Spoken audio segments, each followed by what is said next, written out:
उपस्थित सर्व पाहुणे मंडळींना विनंती आहे, स्टेजच्या उजव्या बाजूला भोजन कक्ष आहे, त्या भोजन कक्षामध्ये सर्वांनी सुरुची भोजनाचा आस्वाद घ्यावा अशी आपल्याला दोन्ही परिवाराच्या वतीने आग्रहाची विनंती आहे।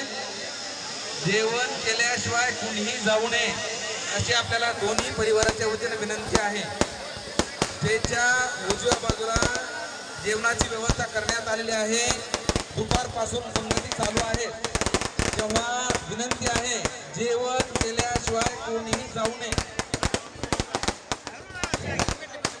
जेवणासाठी राहिलेल्या सर्व पाहुणे मंडळींना विनंती आहे की कृपया आपण जेवल्याशिवाय कुणी जाऊ नये। तसेच गावातील सर्व तरुण मंडळीला विनंती आहे, कृपया आपण सर्वांनी स्वयंपाक घराकडे चालावं। आणि पंगत मोठी असल्यामुळं उजव्या साईडच्या ज्या काही खुर्च्या आहेत त्या काही खुर्च्या उचलण्याची गरज आहे, तरी गावातील तरुणांना विनंती आहे माझी की कृपया त्यांनी उजव्या बाजूच्या काही पुरुष मंडळीच्या साईडच्या काही खुर्च्या उचलून घ्याव्या।